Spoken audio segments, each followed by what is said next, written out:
official, right? Who's all in the building? Let me see. See who's all in the house, y'all. What's up? Myrna's first. Myrna is first. What's up? What's good? Appreciate you.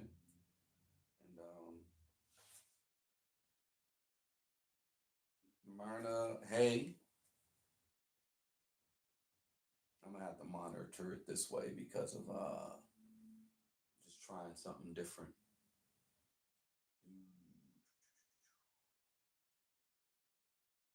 It looks like it's fluttering, but you know.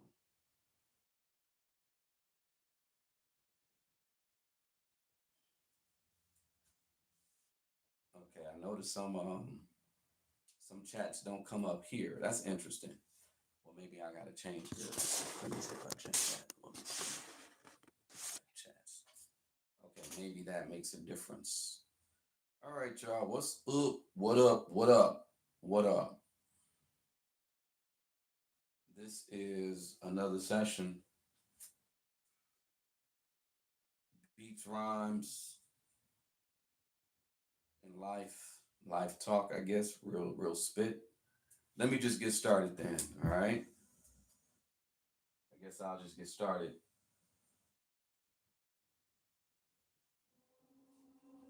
What's up, Britt? Real Jag. Now I think this production is primarily from what I think like '02. Had to been like '02, '03.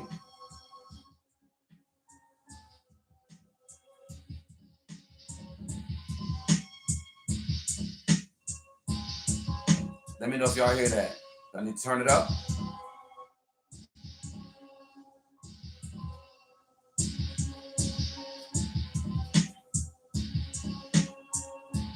What up, Cat? Hit the like button indeed. Do I need to turn the audio up? Let me know. Yeah. Yeah.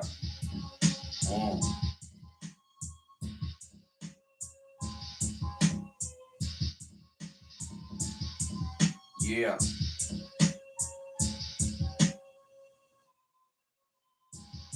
Sound like something my boy One Man did. Shout out to One Man. Maybe I gotta turn it up. Turn it up like. Turn it up like. Yeah. I be seeing fools on here on a live really just freestyling. And I might have to get back in my bag. Excuse me. Yeah. Yeah. Oh, here we go.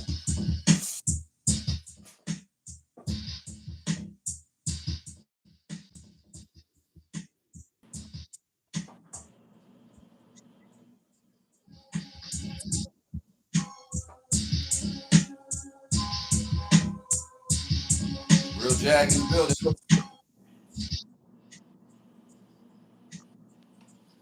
Hello? What's up? I hear you. Okay, I'm just making sure I can hear you. How does this sound?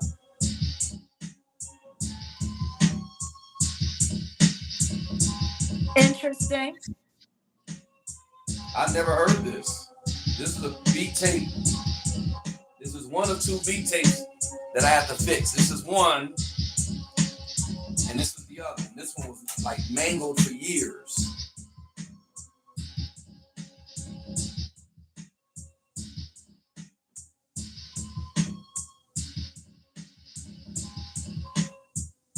Y'all, I don't know if y'all can hear everything in the beat, but very, very bare bones, very barbaric. Just kind of.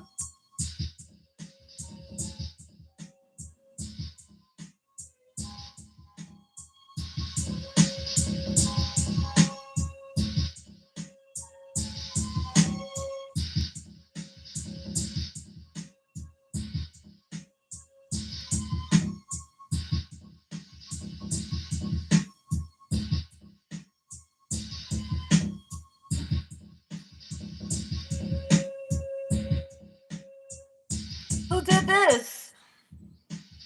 I'm trying to figure out who it's either one man or my boy Stone. I'm trying to. It got fingerprints of both of them though. Hmm.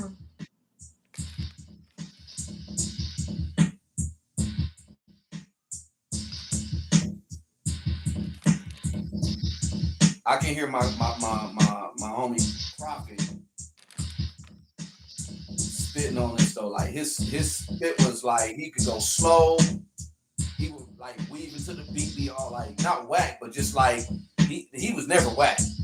But I can hear like his style. He gets in the zone, and how you fit your pattern, your pocket, your lyrics, and how you spit within the pocket of the beat is everything. It's always been that. Now everybody sound the same over whatever beat you put them on. Like there's no triple. It's just so you would. This is some old. What up, LP? Yeah.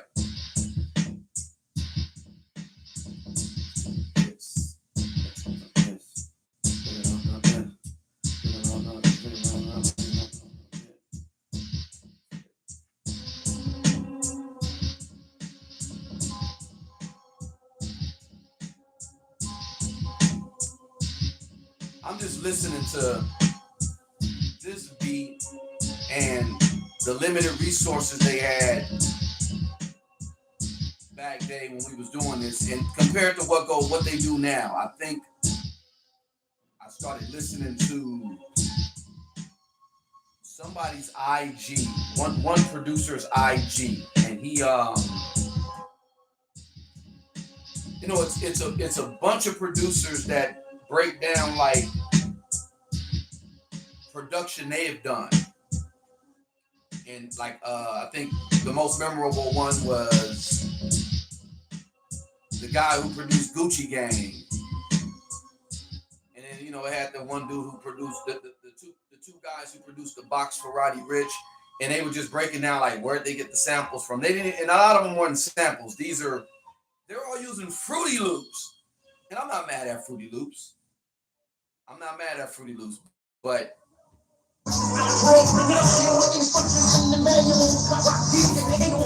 I mean, I know Fruity Loops has its place in the culture now for, you know, young beat makers, but the truth is it really messed up the creativity of the game. It's like it's like the difference between buying your house and moving into a prefabricated house. For me, yeah, Fruity Loops is cool, but you're limited. Just like with me with Reason. Like I started out on a very primitive beat making program called MIDI soft recording. And you would like we didn't have keyboards. I was writing my notes, writing my music, like how you see in this here, right? Like this is I was doing this. That's all I knew from like beginning band in junior high and in high school, right? So I had a different appreciation for production, and I had a better understanding of how MIDI was. And at the time, MIDI was barely new, like 84, 1984. So mind you, I'm 13 years later, and I'm playing with it at home on my computer, and that's how I got my foot in the game. And then I started learning these different programs, and then my boy had the MP, and then we would learn that. My other boy had the ASR 10. We were just messing around like we were. It wasn't one piece of equipment that we couldn't touch and knew how to function with it. And but that's the beauty of it. A piece of hardware made it like you gonna do what you got to do. If you want to make something dope, you're gonna figure out how to make something dope. Now I think it's too much. And then of course everybody sounds the same. So when you listen to the internet, you're listening to like, oh, I want to sound like this dude, not trying to be 100% creative. That's why I always give props to Dilla. Dilla was a genius, just creative, authentic, right? And you really don't find that anymore.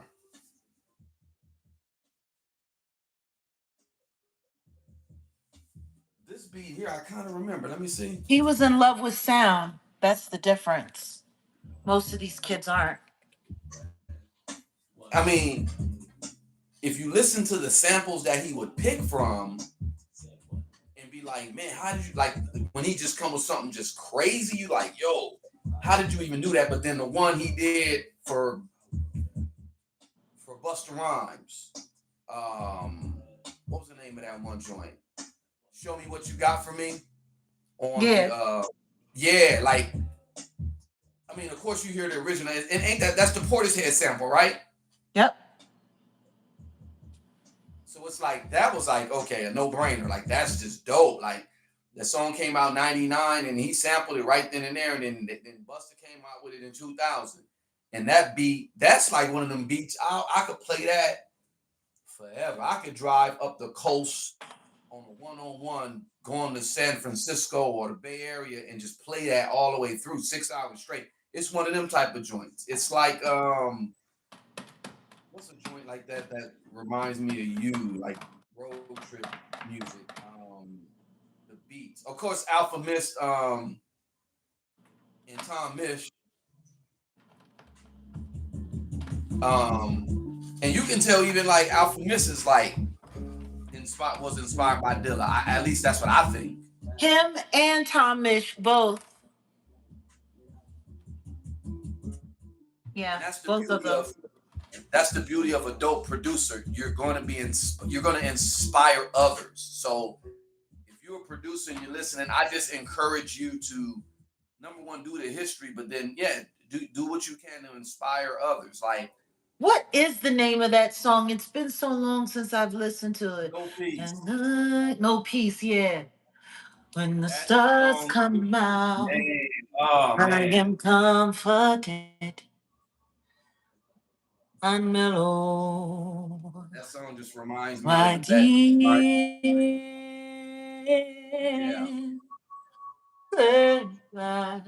dear. Yeah. and that's timeless. I think that song he produced that. I don't know how long ago, but it's still like, oh no, this is dope. What's up, Yeah. Archangel Michael? I don't care. Like you, I'll listen to it 10 years later, and it still sounds fresh as all hell. Well, that's the beautiful thing about anything that's truly inspired. It never gets old. Yeah, yeah. Never. It It should never just get old. it keeps growing. I like this sample. Hold on.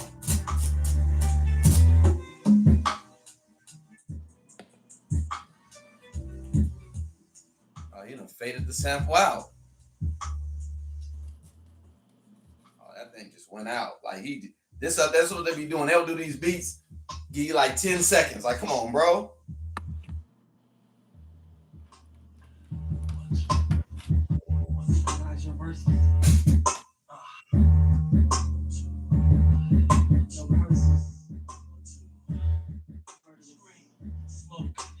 You choke, you the boss. I'm the one, no joke. You to the instrumental and soak. Always like coke. Even if I get old and croak. You'll still hear my shit clearly like CDs. So like I was in face when I spoke. Grab a bullet, take a toll. It's funny. When I listen to them. And then, you know, the movement that like West Side Gun, Benny the Butcher, and Conway started in Buffalo. Yeah. Right? And I'm like, I listen to their stuff and I'm like, y'all were sounding like, or everybody, y'all, not gonna say y'all was sounding like my ninjas. I'm saying we're real hip hop, like, and this is in the early 2000s. So for those who don't know, there was that era where it was just, you know, everything was grimy. I ain't say everything was grimy because West Coast always was clean for the most part with their production. But I was attracted, and the main hip hop, the popular hip hop at the time was the grimy. I would say like the Group Home, Living Proof album, Raekwon's Only Built for Cuban Links album, Ghostface's Iron Man album. Don't forget You Organized Confusion. Organized Confusion, Shout out Organized to Noise, Carol Munch. Organized Noise. We could even go with them. Just that raw, and then Souls of Mischief. Hire on them. Yeah. They had raw. And of course, oh, this is the homie Prof. Hold on.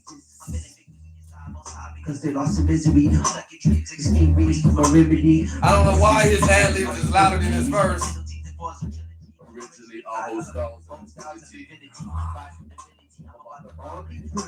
see what I tell you? Like that's how he was style on you. Like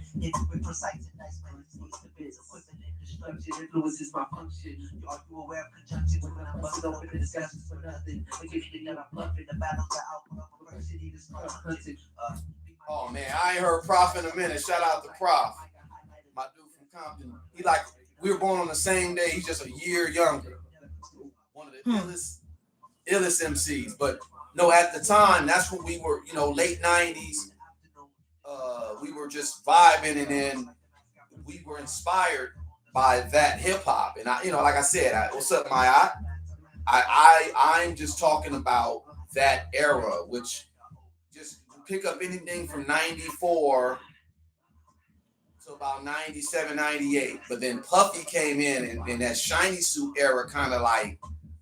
Well, I mean, all he did was take 70s and early 80s disco and just threw 808 under it. Yeah.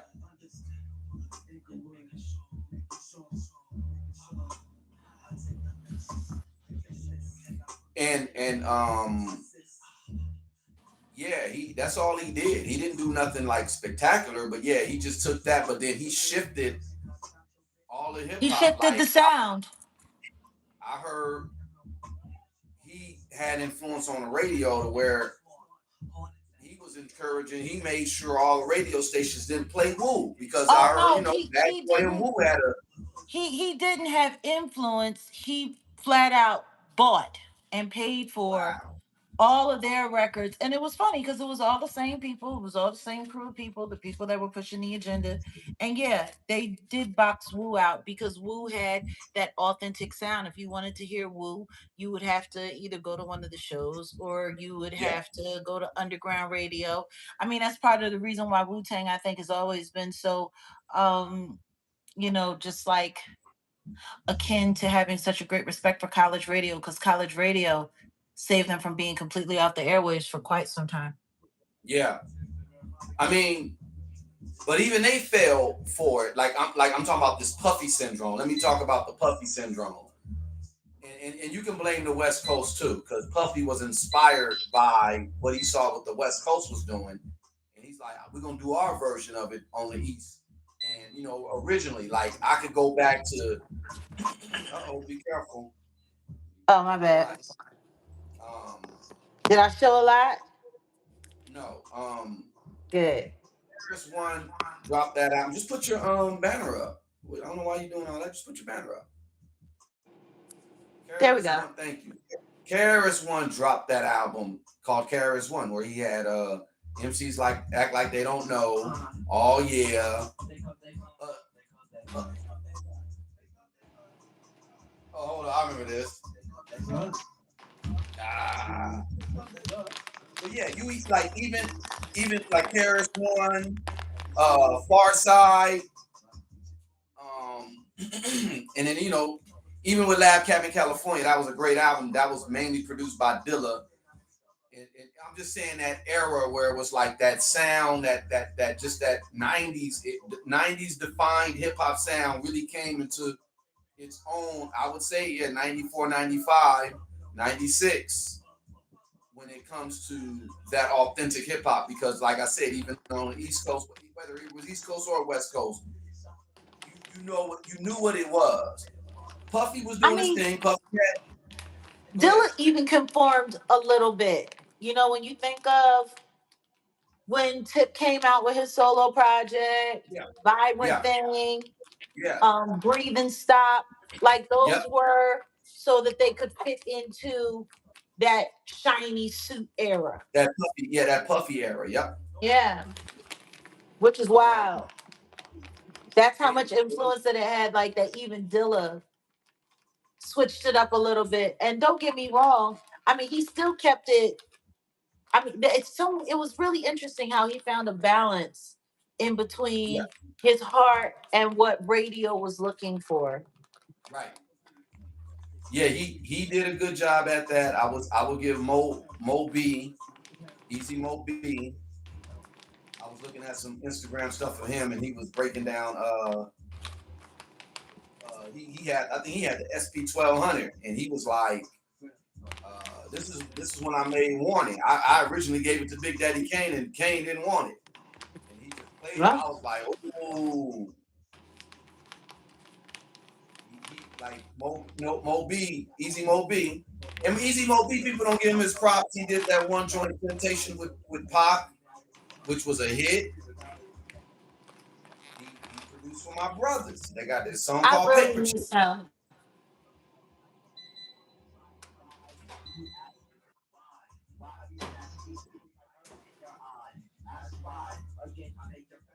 What'd you say?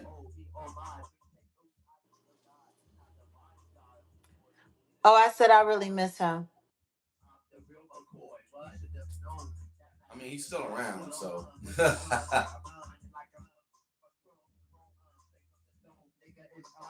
But what I was saying was, you had a lot of great producers that were in their own pocket, and it was like everybody. It was a sound, and everybody was like, okay, um, this is how you know, like not everybody sound the same, and even like, let me say somebody, a production crew that you probably would be like, wait, what? Remember Trackmaster Production, right?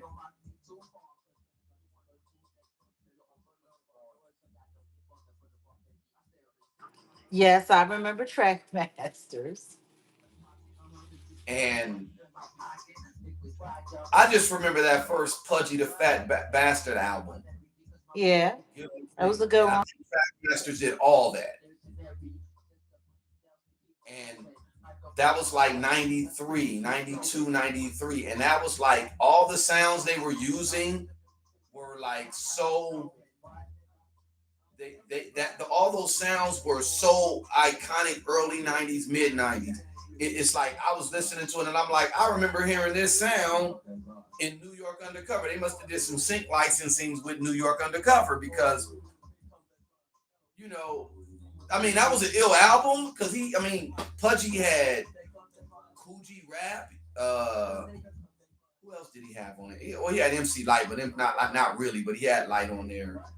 But Pudgy was an ill MC, and that was like a really dope, iconic album before Big. Like I think that album came out before Big, and then Big dropped Ready to Die, and I mean, and even before, I'm talking about East Coast. Craig Mack dropping Flavor in Your, that whole album, Project Funk the World, one of my favorite albums. Project Funk the World. I can play that from start to finish, and really raw. And right on the back of that, because he made a lot of money off of Craig Mack, then boom, Biggie dropped. And Biggie's album was ill as F, right? And it caught like the It was a original. complete project.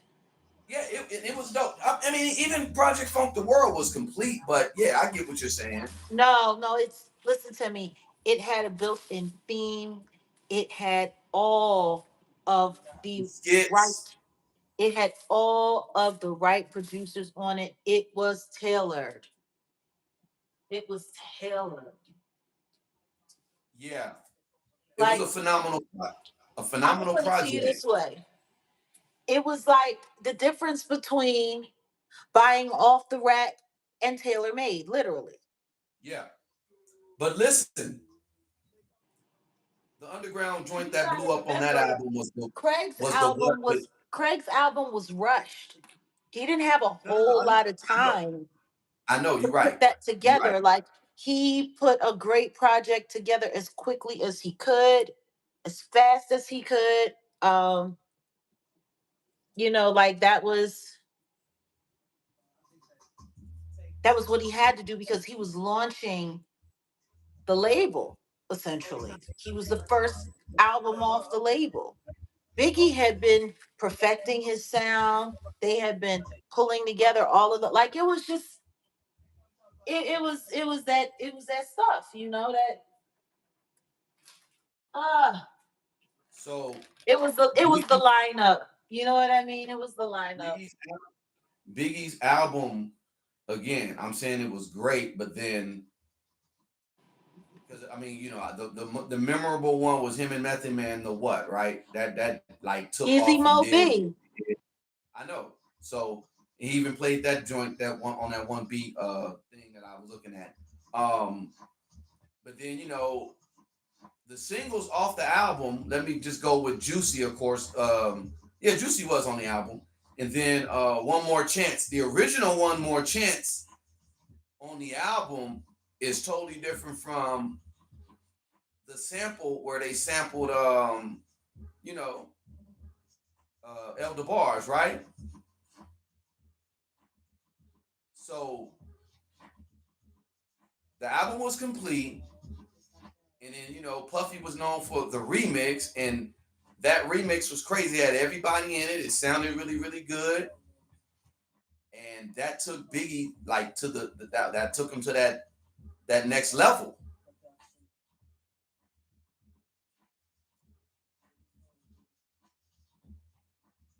And that gave Bad Boy a little bit of credence, and people were like, "Oh, okay." They put a little respect on Bad Boy's name, and all he had was really what Craig Mack and Big. That's it. But then he started getting more artists, and then Big second album came out, but then he passed away before that. Craig Mack wasn't doing nothing with him no more. So then he started doing what he was doing with Puff and all that. I mean with Mason and had a whole new crew. The Jay-Z situation with Biggie, because I think Biggie ended up being on Reasonable Doubt, Brooklyn's Finest.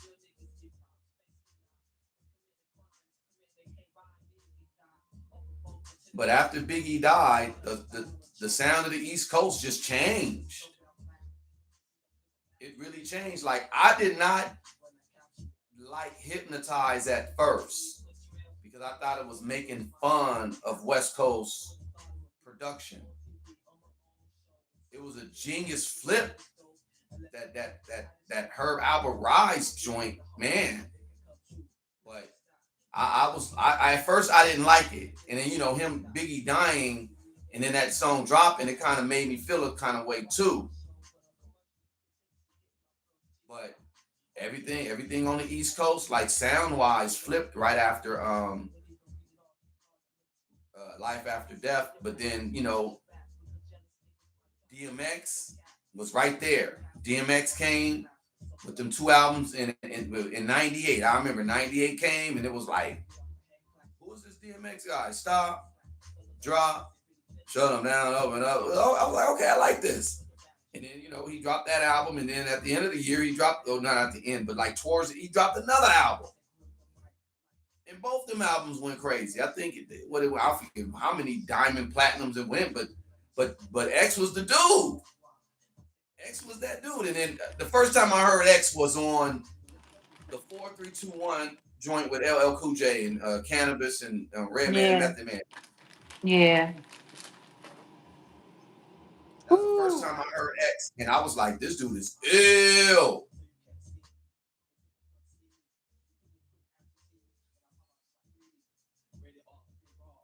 And then East Coast sound started changing in. Swizz Beatz was the main producer for DMX. East Coast music started to change a bit.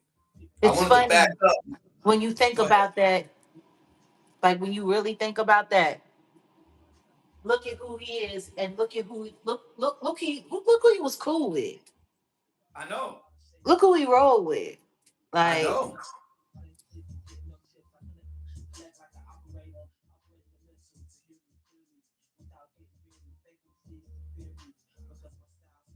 Yeah, DMX was the dude though. But I was gonna back up because I'm thinking about Death Row. And Death Row, I'm gonna keep it a buck. They kept after the Chronic. They were dropping out. Like I had the Chronic. I had Snoop out. Snoop album was crazy. That album was big in '93. And then Dog Pound dropped. That was big in '94.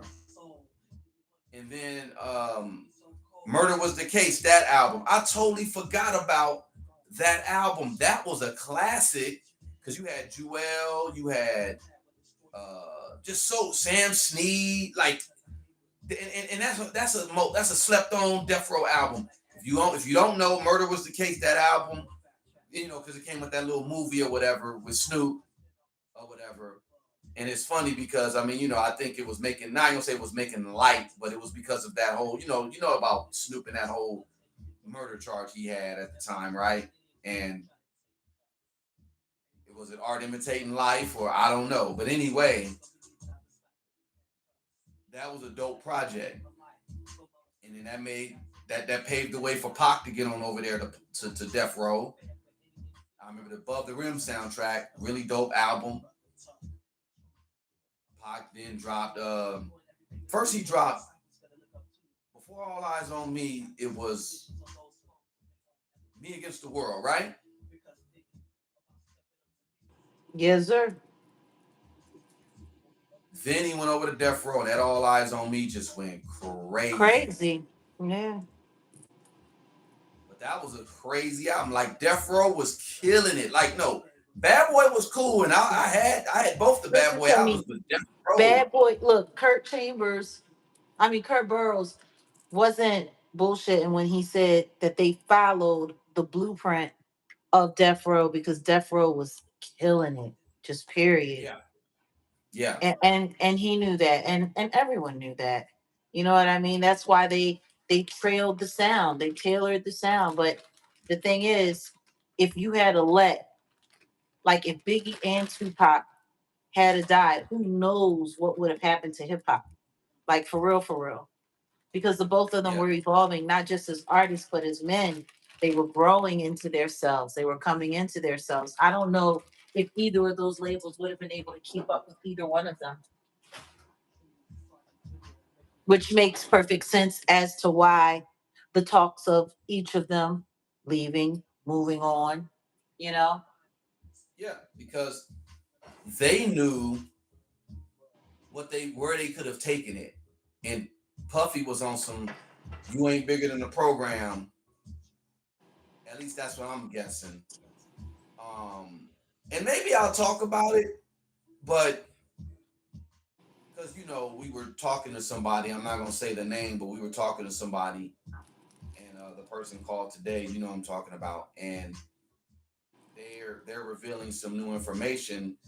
The problem is, is it verifiable? That's where I'm at with it right now. I got to be able to verify. But if it is, it's a lot of stuff that we could put in context when we're talking about the history of Bad Boy and Death Row, because that intersection, he's like right in the middle of it. If everything is right and exact, if he's saying, what he's saying. So yeah. Yeah, we definitely. I'll revisit this conversation, but we'll see. We'll know in a couple of days. I'll just say it like that. But yeah. Anyway, hip hop kind of went through its transformation, and when I'm talking about hip hop, y'all, I'm talking about music industry in this instance. When I normally talk about hip hop, I'm not talking about music industry. I'm just talking about hip hop. There's a difference between hip hop and music industry. My dudes over here, when we was doing that thing, these dudes was from Inglewood. This is hip hop. This was not music industry. This was straight tapes. We was on the tapes and getting tapes around, and when we digitized it and started doing the CD. Before before MP3s were like really big. This is hip hop. But what we're talking about is music industry. When we're talking about these labels and we're talking about Death Row and these prominent artists at the time, we're talking about music industry. There's a difference between hip hop and between hip hop and music industry. I'll just say it like that. So the hip hop music industry, Wu still, Wu was that undercurrent, and I ain't gonna lie, I got a hold of that Wu-Tang Forever album because it came out when I graduated, but I didn't cop it until like maybe 5 months later. I was behind. I was hella behind. Summer was already done, and I still haven't. I just got the album. I think I had got the Swarm. No, the Swarm came out later, but I was vibing to that, and then the Swarm came, and then Capadonna's album came. So, but Wu was that undercurrent. I remember '98 seeing RZA and Cap at the Red Dragon downtown LA because of Bigger B. Shout out to the Unity. Rest in peace, Bigger B. Bigger B was the dude that worked for Loud Records and did what Uncle Jam's Army did for their generation, but he did it for our generation. And we would see, I saw Goody Mob for $5. I saw Big Pun for $5. Like all these Loud Record people, see these dudes for $5. I mean, I say $5 at the time would probably be like $20 right now. You know what I'm saying? With the way inflation's is. So, that wasn't a kid, but I was still a young man. $5 was okay. I can get $5. And we would see all these great artists, man, for $5. That was a great thing that he did. Bigger B, rest in peace to Bigger B. But Bigger B had a thing called the Unity, and it would be a gang of us at the Unity. The Unity was popping, and then Group Home. I saw Group Home at the Unity. I can tell you everybody that I probably saw at the Unity, and that was like 97, 98. And that Unity thing took. Once upon a time, $20 for one person could get you a good night. Oh yeah. Yeah. Not now. You talking about hundreds of dollars right now. And speaking of, because I don't want to get too much on, I know I'll probably be boring y'all. Now, with these music industry shows, they said Usher is going on tour with Chris Brown. Tickets start at $400. Yeah. I'm sorry. I'm not finna watch R&B. What we gonna say? Razors and bruises, razors and bumps, right? R&B, the R&B tour, Chris Brown and Usher, the razors and the bumps tour, and I'm not paying no $400 to see them. Now I ain't gonna lie, did get a chance to see Usher at his residency one. It was a year, I forget what year it was, but we went and saw that, and Usher can put on the show, that's for sure. But that's not my cup of tea. I'll say it like that. Like when the Wu came out and they did their residency, and I went to I was there for them. And then I saw just I'm that. Now, okay, if you give me something to go see, I'll go see Usher. All right, whatever. I'm not gonna be rushing to get there. But it was couples there. It was a bunch of, especially women, and the women he basically had like a strip show. That's what that Usher residency was, just like a strip show. That's what that was. And I'm curious to see how this is going to turn out with the Usher and Chris Brown situation. You said Usher was getting all kind of flack for doing a tour with Chris Brown? Yeah. Interesting. People were making all kinds of conversation about why he went out with Chris Brown, and Chris Brown is a this and Chris Brown is a that. And I'm like, he was just out here speaking up for Diddy, and y'all saw the whole videotape of that man brutalizing a woman. Chris Brown ain't do that to Rihanna. Like, people are strange. People are weird. They're weird. I guess Now they're they sitting there, selective on they sitting there who's gonna get the waiting smoke. for these monsters to come up. Let him come home. Let him come home. Oh my God. Oh my God. He didn't mean it. He didn't mean it. But when it comes to Chris Brown, look at what he did to Rihanna 80 million years ago.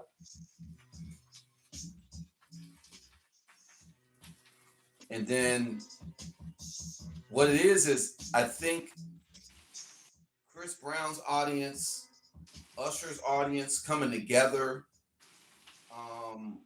that could be a problem because they're going to make a lot of money. So they're going to do what they can to deter them from wanting to do a part 2 or a part 3 or just keeping it going Well, because now when you think about the whole point of it, if there's not I don't think I don't think it would be an industry thing that would stop them from doing part 2. If anything, I would think Usher would be stopping them from doing part 2.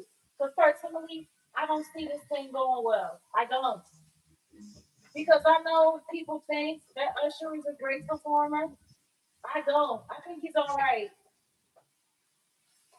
I think he's highly overrated. I think he's okay. he puts I on a think good Chris show. Brown. I think I'm Chris not Brown gonna. is a great performer.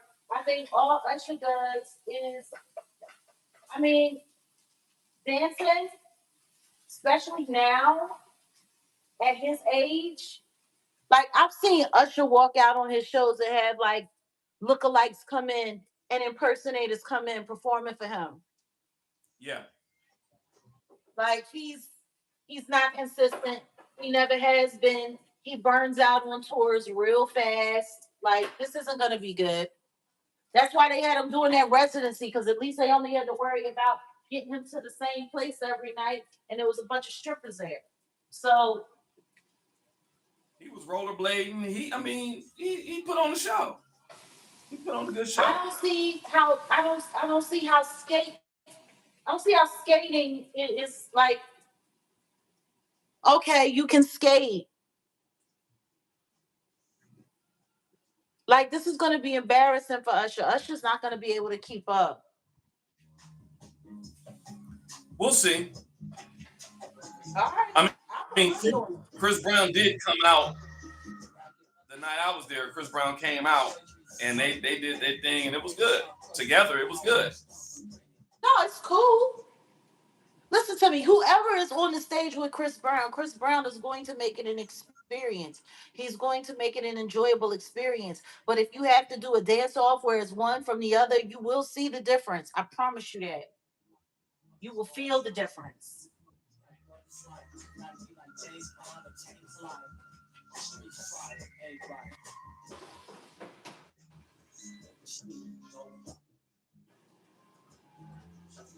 Yeah, we're gonna see how this play out. I mean, starting at $400, I I guess mean, . the two of them together for this generation, I can see why the kids is paying it. It's just if they're gonna be streaming it live, I'm too old to be doing all of that stuff. I watch it online. Right. Like that's the Speaking of, thing. This is listen to me. All of these shows, this is them trying to make back all of the money and to create the that they excitement lost on that happened COVID, before what? all the money they lost on COVID.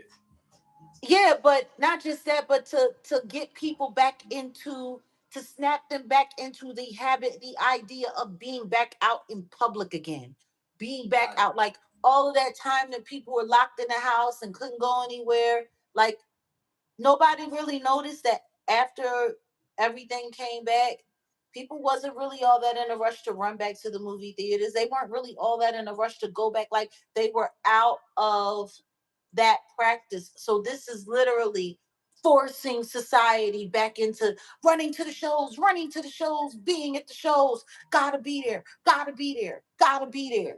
Like it's just, reprogramming society into getting back into that mindset. Yeah.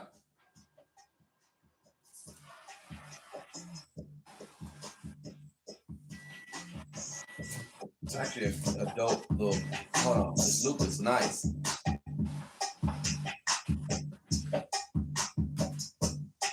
Hold on, hear the sample.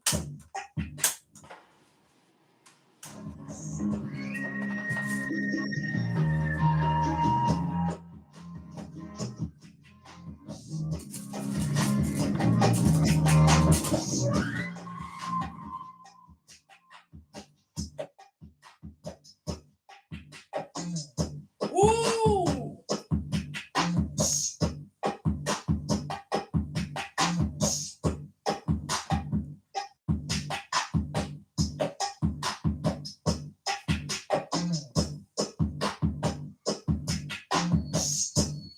I'm gonna see how live shows, because I guess the kids are interested in seeing a live show.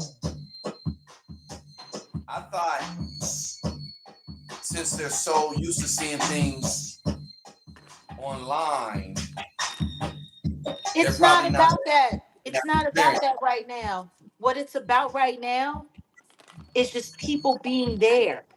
It's being present, The experience.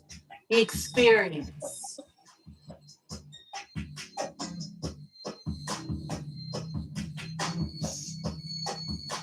Yeah, we'll see how these shows go out. And I was gonna say, speaking of the whole thing with Live Nation, I gotta do more research on it. I sent you one of the Attorney General's statement in regards to what he had to say about it. I'm not sure if they're gonna force Live Nation to like break up or anything like that, but that sounds like a good idea to where they were just basically saying how there was a monopoly. It is a monopoly. That was the whole point. That was the whole point when they started that, and then they funded Rock Nation. Like, people keep forgetting this was the whole point. They intended to control everything. Yeah.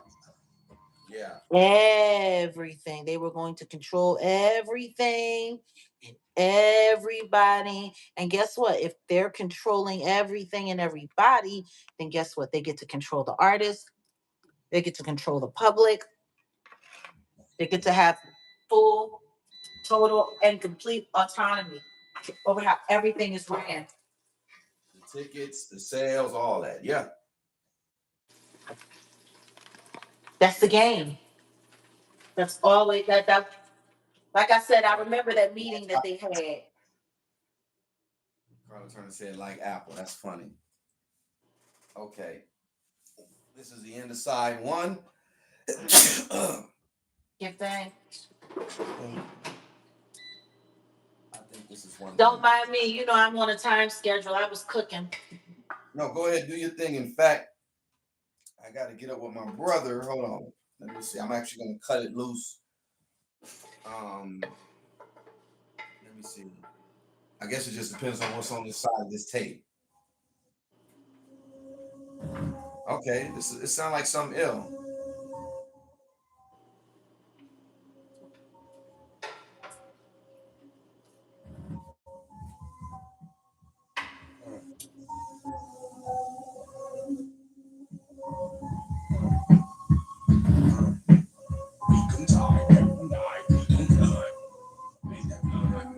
Where's that blood?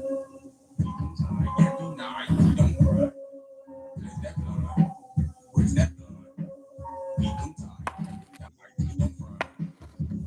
That sounds like some real old school underground right there. That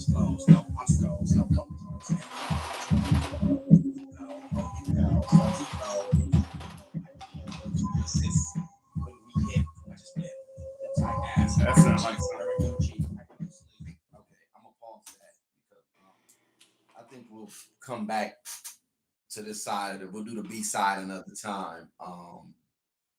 But yeah, y'all definitely get over to Jagger Wright's channel, which the Jagger Wright Effect. He just did a good video. D4 VD and Ashley Janae's case, two stories. They sound similar, but they're different. But they're the same story, or are they the same story? Definitely want to look into that. And yeah, the rumble.com, just search at Jaguar Wright on Rumble. I think there's going to be a lot more conversations over on the Rumble side of the game that will get you deplatformed, because I think Rumble is kind of cool with, just like I wanted to get deeper into the conspiracy of a few things. This Live Nation thing and this NASA thing. The feds finally said they're going to look into these 11 scientists who have all of a sudden died, that were connected to JPL and NASA over the past couple of years. It's like 11 scientists just missing or dead, straight up. And then, shoot, I think going over there to talk about these unalived people that are connected to the Puffy situation would be a good time to go over there and talk about it. See, you talk about that over here on YouTube, you'll get deplatformed straight up. So There's a reason why nobody's talking about all those witnesses that have gone bye-bye. yeah. And that's what I'm saying. I think maybe we could even start the conversation over there if you want. That's not a conversation that we have all the time. Because even on Patreon is ran by YouTube, so you got to be careful over there. But I think the announcement with Patreon, nothing's going to happen to the Patreon, but I think the potential deplatformable content conversations will definitely be held over there. And I think we need to, because there's a few topics that I'm looking at. I'm like, well, we can't even talk about it on YouTube because, to be honest, they won't allow it. But those unalivements of those people in Dallas and somebody, like, I want to go in. I just want to go in. I think it's time. Yeah. Somebody ought to talk about it. We'll figure it out. We'll figure it out. Even if it's like, let's just do a forum, because it don't have to be just all of us. I mean, me and you. It could actually be we can include other people. We could. You know, we'll figure it out. We could. All right, y'all. Look, this is the A side. I'm gonna come back with the B side of this tape. With a B-side conversation. And the B side of the convo too. But I haven't done this in a minute. We'll get back to it. I'm gonna get back to these. Sounds good. We appreciate every person that was in here that liked. Thank you. Yeah, we appreciate it. And you guys are the best. The hardcore. We got Nicole Jonas and Carla Turner, my aunt, and Archangel Michael, LP, and Myrna. If I miss you, don't be mad. Lauren Speaks and Kat, of course, Britt as well. Yeah, you guys are the best, man. I appreciate y'all. Sherry Horton again. Appreciate you. And yeah, we'll come back and maybe I'll do a Sunday, but I know we got the Patreon Sunday. Don't forget that. But during the evening, I don't know. We might have to do a pre, because I got to get the information about this D4 VD stuff, and I'm going to be there streaming live at the press conference, because we're going to find out what's good with this whole little situation. But yeah, y'all definitely tune into Jaguar Wright show and Jaguar Wright Effect. It was a double doozy today. Good conversation. And you hear something, let us know. All right. Shabbat shalom. Peace. Shabbat shalom.